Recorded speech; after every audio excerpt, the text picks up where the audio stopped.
Olá amigos, meu nome é Camila, estou mais uma vez aqui na Fraternidade Espírita Candeia de Maria para mais uma reflexão. Gostaria de convidá-los para uma reflexão sobre um sentimento que em algum momento visita a vida de todos nós, o cansaço da alma.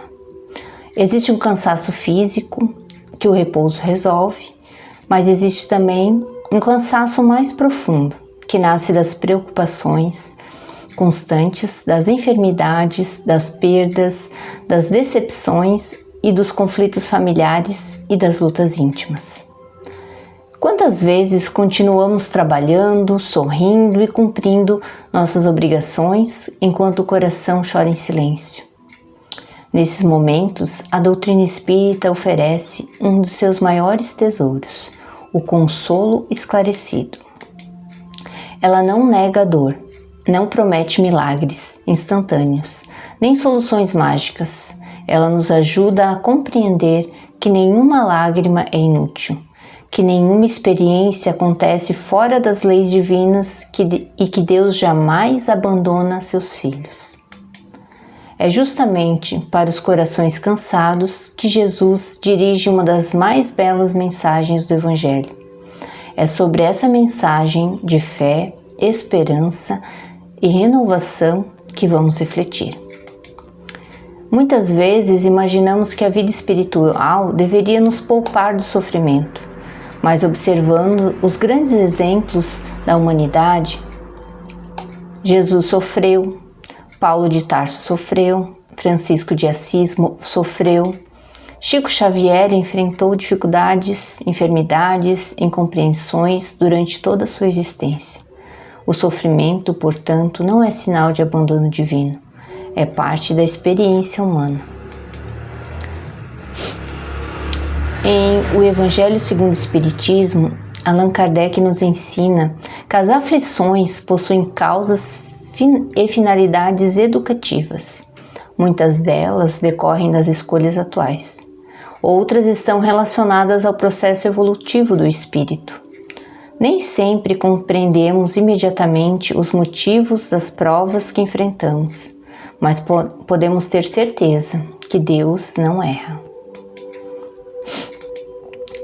O que hoje parece apenas dor, amanhã poderá revelar-se uma bênção, disfarçada de aprendizado. Quando o coração está cansado, frequentemente não é apenas pelo peso das dificuldades, mas pela sensação de carregá-las sozinho. É exatamente nesse ponto que o Evangelho oferece amparo. Allan Kardec diferencia a fé cega da fé raciocinada. Não pede que abandonemos a razão, ao contrário, ela nos convida a compreender, refletir e confiar. A verdadeira fé não consiste em nunca sentir medo, consiste em continuar caminhando apesar dele. Haroldo Dutra Dias costuma lembrar que a fé não elimina as tempestades da existência. Ela nos ajuda a atravessá-las. Quando estudamos a vida de Jesus, percebemos que ele nunca prometeu uma existência sem dificuldades. Prometeu algo mais valioso: presença, amparo, companhia. E talvez uma das passagens mais consoladoras de todo o Evangelho seja aquela em que Jesus se dirige diretamente aos aflitos. Vinde a mim, todos os que estáis cansados e oprimidos, e eu vos aliviarei. Tomai sobre vós o meu jugo e aprendei de mim, porque sou manso e humilde de coração, e encontrareis repouso para as vossas almas, porque o meu jugo é suave e o meu fardo é leve. Essa passagem é de Mateus. Observamos a beleza dessas palavras. Jesus não chama os fortes, não chama os perfeitos, não chama os que já resolveram todos os seus problemas. Ele chama justamente os cansados, os aflitos, os sobrecarregados, os que já não sabem como continuar. Segundo os estudiosos do Evangelho, o jugo era uma peça colocada sobre os bois para distribuir o peso do trabalho. Quando Jesus fala de um jugo suave, não está prometendo a ausência de responsabilidades. Está ensinando que não precisamos carregar a vida sozinhos. A fé não elimina necessariamente a prova, mas transforma a maneira como atravessamos a prova. Quantas vezes o sofrimento aumenta porque lutamos contra a realidade, recusando-nos a aprender o que aquela experiência veio nos ensinar. Jesus nos apresenta outro caminho. Aprendei de mim. Aprendei a mansidão diante dos conflitos. Aprender a confiança diante das incertezas. Aprender a esperança diante das perdas. É assim que encontramos repouso para a alma. No capítulo 6 do Evangelho segundo o Espiritismo, Kardec explica que a doutrina espírita ela veio cumprir a promessa do Consolador, esclarecendo que as causas das aflições e oferecendo motivos racionais para a esperança. Jesus faz o convite. O Espiritismo nos ajuda a compreender por que podemos confiar nesse convite. Rossando Klingen costuma dizer que a esperança não é acreditar em que tudo acontece conforme desejamos.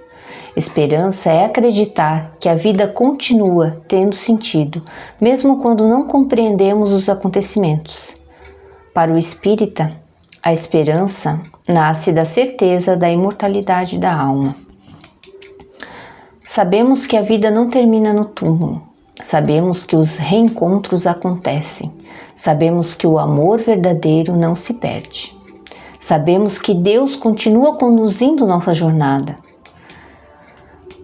Por isso podemos sentir tristeza sem cair no desespero.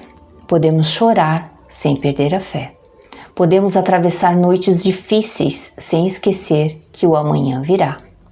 A esperança é a luz que permanece acesa quando tudo parece escuro. Quando pensamos em esperança vivida na prática, lembramos de Chico Xavier. Sua vida foi marcada por desafios desde a infância. Perdeu a mãe muito cedo. Enfrentou perseguições, recebeu críticas, suportou dificuldades físicas e emocionais, mas escolheu servir. Em vez de perguntar, por que estou sofrendo? Perguntava, como posso ser útil? Essa mudança de perspectiva transforma vidas. A caridade não elimina nossos problemas, mas amplia nossa visão. Quando ajudamos alguém, percebemos que a dor não é exclusividade nossa. E descobrimos que ainda somos capazes de amar e servir. Chico costumava ensinar que sempre podemos recomeçar, sempre podemos construir algo novo, sempre podemos transformar uma experiência difícil em aprendizado.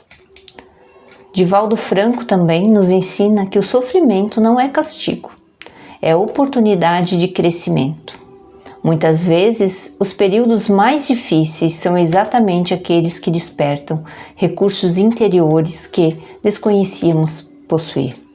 A dor nos convida à reflexão. A humildade, a oração. O autoconhecimento, a transformação moral. Quando deixamos de perguntar, por que isso aconteceu comigo? E passamos a perguntar, o que essa experiência veio me ensinar? Começamos a caminhar em direção à renovação. Toda crise traz em si a semente de uma nova consciência. Toda noite prepara um novo amanhã, uma nova manhã. A doutrina espírita nos oferece recursos simples e profundos para enfrentar os momentos difíceis. A oração. Orar não é informar Deus sobre nossas dores, Ele já as conhece. Orar é abrir espaço para receber força, serenidade e inspiração. O Evangelho no Lar. Alguns minutos semanais de leitura e reflexão transformam a atmosfera espiritual da casa e fortalece emocionalmente a família. A caridade. Nenhum gesto de amor é pequeno. Uma palavra amiga, uma visita, uma mensagem, uma escuta acolhedora, tudo isso possui enorme valor espiritual. O estudo. O conhecimento espírita amplia nossa compreensão da vida e nos ajuda a encontrar sentido nas experiências. A confiança no tempo de Deus. Nem sempre as respostas chegam quando desejamos, mas sempre chegam no momento adequado. Deus não se adianta, Deus não se atrasa, Deus age no tempo certo.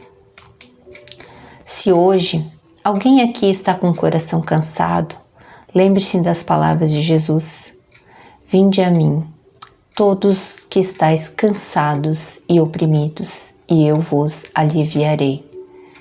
Esse convite continua vivo.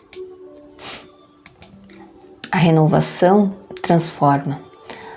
As tempestades passam, as provas terminam, as lágrimas secam e o amor permanece. Que possamos sair dessa reflexão com a certeza de que Deus caminha conosco, mesmo quando não conseguimos percebê-lo, e que por mais longa que seja a noite, a luz sempre retorna. Muita paz a todos e até a próxima.